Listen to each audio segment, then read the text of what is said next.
안녕하세요. 상하남목에서 국어 가르치고 있는 김유섭이라고 합니다. 반갑습니다.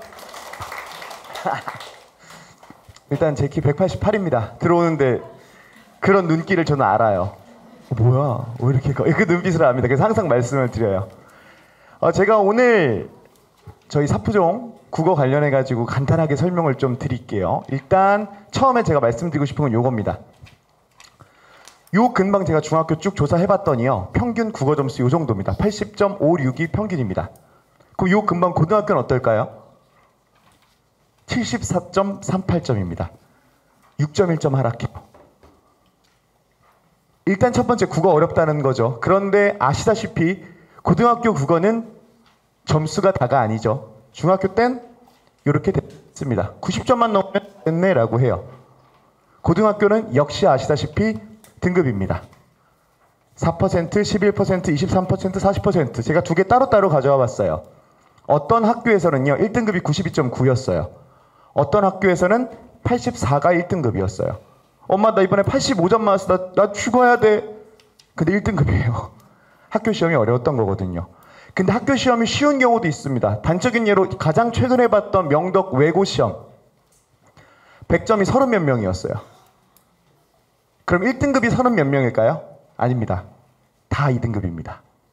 1등급이 사라지는 거예요. 그래도 결과적으로 나타나는 건 중간고사와 기말고사와 수행평가를 합쳐서 하나의 등급이 나오는 겁니다. 그렇기 때문에 중학교랑 기말고사가 합쳐져야 되기 때문에 이번에 만약에 100점이 많이 나왔다 그럼 기말고사는 엄청 어려워지겠다라고 예상이 될 수 있는 거겠죠.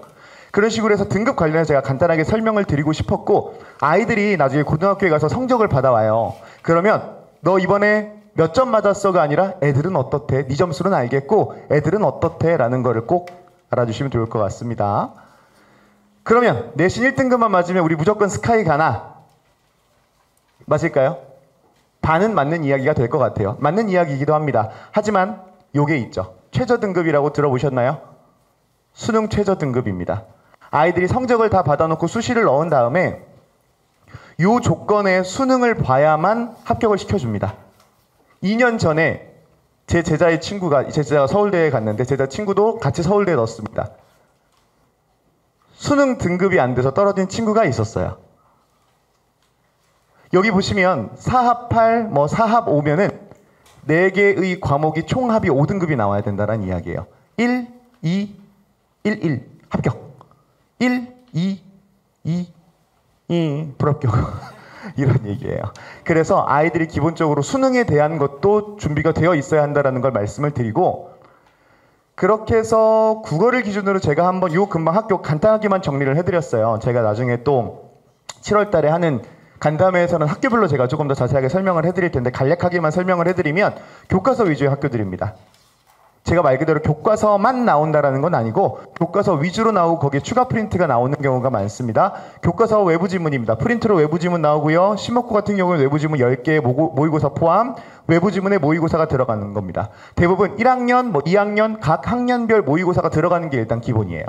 그리고 명덕외고나 한가란고 같은 경우에는 교과서를 거의 안 쓴다고 보셔도 되는데, 명덕외고 같은 경우에는 올해부터 바뀌었습니다. 작년부터 3년 전까지는 교과서를 아예 안 썼는데 올해는 교과서를 꽤 씁니다. 한 30% 정도 씁니다. 엄청나게 쓰기 시작해요.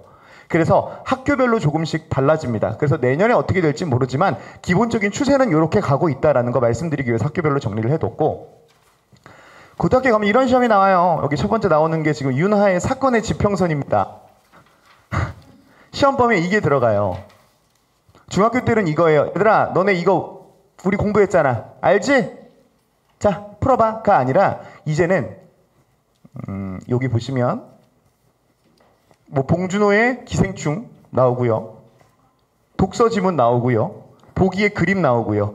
이 그림 해석할 수 있어? 내가 보기 줄 거야. 너 이 보기로 문제 해결할 수 있어? 라고 나와요. 그럼 학교에서 이 보기를 알려주냐? 보기는 전혀 안 알려줍니다. 보기는 안 알려줘요. 그 애들이 딱 가서 마주해야 되는 게 이 새로 보는 보기들이에요. 이 보기랑 내 지문이랑 비교해야 해요. 그 능력을 키워야 되기 때문에 저는 개인적으로 이번 그 아이들이 비문학 공부를 좀 했으면 좋겠고 문학 공부를 좀 했으면 좋겠습니다. 그래서 저희가 비문학과 문학을 마련한 거고, 어휘 문제가 다 다른 학교인데 어휘 문제가 등장하기 시작하는 이유는 뭐냐면 최근에 수능에 어휘 문제가 다시 등장했어요. 그래서 학교에서도 아이들의 수능을 좀 대비해야겠다라는 생각을 하시기 때문에 이런 식으로 어휘 문제들도 많이 등장하고 있습니다. 고등국어 제가 간단하게만 정리를 했어요. 크게 이렇게입니다. 저에게 주어진 시간이 많지는 않기 때문에 이렇게만 띄워드릴게요. 그래서 문학, 독서, 선택 과목이 있고요. 언매, 화작이 있는데 요거는 이제 곧 뭐 통합된다는 이야기가 있으니까 고전 시가, 고전 산문, 현대시, 현대 산문, 독서 요거를 이번 방학 동안 잡는 게 포인트인 거예요. 네. 그리고 제가 미리 하나 더 말씀을 드리면 우리 아이가 겨울방학에 간다. 그러면 저라면 문법 시키겠어요. 여긴 제가 담아놓지 않은 건데 겨울에는 문법을 시키겠어요. 왜냐하면 고등학교 1학년 1학기 중간 기말에 제일 어려워하는 게 아이들이 문법이거든요. 그래서 저라면 아마 겨울에는 아이들 문법을 공부를 시키겠어요. 왜? 그럼 여름부터 하면 좋지 않아요? 네, 다 까먹어요. 다 까먹어요, 아이들이. 그래서 겨울방학 때 좀 해야 아이들에게 도움이 된다는 거 미리 말씀을 좀 드릴게요. 고등국어의 가장 기본은 이해입니다. 무조건 빨리 읽는 거는 안 되고요. 전부 읽는 거고요. 천천히 전부 읽는 거예요. 아이들이 혹시 책 읽는 걸 옆에서 보셨나 모르겠어요. 요즘 꽤 많은 아이들이 책을 어떻게 읽냐면요. 이렇게 읽어요. 뭐 예를 들어 나는 오늘 사과나무 학원에서 키 큰 선생을 만났다. 이 문장이 있다고 쳐볼게요. 그럼 애들은 어떻게 읽냐면요. 나는 키 큰 선생. 뭐 이렇게 읽어요. 애들이 이렇게 돈 이렇게 읽어요. 아마 보신 적이 있을 거예요. 그리고 그게 비문학 시험에 가면 아이들이 아마 첫 번째 모의고사 아마 자녀분들 중에서 모의고사를 실제로 풀어본 친구도 있고 안 풀어본 친구도 있을 텐데 실제로 모의고사를 풀러 가잖아요. 아이들이 처음에 하면 제일 먼저 하는 말 너무 시간이 부족했어. 시간이 남았어? 그것도 좀 불안합니다. 너무 빨리 풀었는데 그것도 그게 맞는 건가 싶기는 해요. 시간이 무조건 부족하다고 합니다. 그러면 아이들이 택하는 게 하다고 생각하는 부분만 막 읽는 거예요. 근데 그 습관을 고1부터 들여서는 절대 안 됩니다.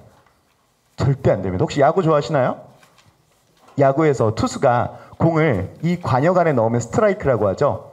저는 아이들이 지금 150, 160을 던지는 걸 원하지 않아요. 그 스트라이크 라인에다가 넣기를 바래요.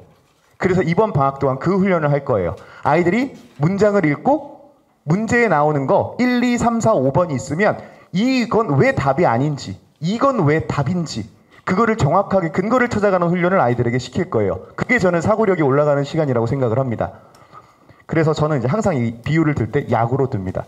제구력이 좋은, 뭐 아시는 분들은 아시겠지만 유희관이나 뭐 이런 사람을 저는 원합니다. 정확하게 스트라이크 존 안에 넣을 수 있는 빠르게 해서 타자를 맞추는 투수를 저는 원하진 않아요. 그래서 이번 방학 동안에 혹시 제 수업을 듣던 듣지 않든 아이들이 이번에 가장 가져가야 될 건 정확하게 문장을 읽고 문제를 다 풀고 그 문제의 선택자 하나하나를 다 분석하는 능력을 키워야 합니다. 그걸 제가 꼭 말씀을 드리고 싶어서요. 참고로 저는 하나팬입니다. 그래서 제가 선택한 건 총 이 두 권입니다. 하나는 매산비, 하나는 매산문인데 여기에 예비예요. 혹시나 뭐 그냥 매산문, 그냥 매산비를 풀리신다면 그건 고3 겁니다. 아이들 막 눈물 흘리면서 풀어요. 그래서 제가 이 책을 선택한 이유는 아마 집에 있으신 분들도 꽤 있을 겁니다. 근데 이거를 다 푼 친구들을 쉽게 만나기가 힘들어요. 대부분 집에서 이제 책꽂이에 이쁘게 꽂아놓거나 뭐 라면 먹을 때 쓴다는 친구들도 있고 하더라고요. 그래서 저는 이 책을 해서 아이들이 방학 동안에 끝내놓으면 그 정확한 방식으로 옳은 방식으로 끝내놓으면 아이들에게 분명히 도움이 될 것 같아서 선택한 두 책입니다. 제가 아까부터 말씀드렸던 독해력 관련해서는 비문학에서 늘릴 겁니다. 문학에서는요. 아이들이 새로운 문학 작품을 만났을 때 어떻게 해결할 수 있는지를 확인할 겁니다. 간단하게 얘기해서요. 문학 작품이요. 혹시 학교 다닐 때 그런 생각 해보시지 않았나요? 아니, 이거를 네가 작가 얘기를 들어봤어? 이런 생각 안 해보셨나요? 이게 진짜 맞아? 선생님들도 그게 부담이 됩니다. 그래서 뭐를 하냐면요. 그래서 보기를 주는 거예요. 나는 이 작품을 네가 이렇게 보기에 나온 것처럼 읽길 원해. 그러면 이 보기에 맞춰서 봤을 땐 이건 무슨 얘기야? 라는 거를 아이들이 훈련시켜 주는 겁니다. 그래서 보기를 읽고 그 문학을 제대로 분석한 다음에 문제를 푸는 거, 그 훈련을 제가 이번 방학 동안에 아이들과 진행할 예정입니다. 그 수업 구성은 크게 두 가지입니다. 뭐 간단합니다. 독서와 문학을 2시간 동안 진행을 할 거고 매일매일 진행을 할 겁니다. 이 수업 시간에 제가 하고 싶은 얘기 너무 많습니다. 뭐 저 살짝 보셔서 아시겠지만 저 말하는 거 너무 좋아하거든요. 그 말하는 거 즐거운 간담회 시간은 7월 9일 날 뵙도록 하겠습니다. 지금까지 국어 김요섭이었습니다. 감사합니다.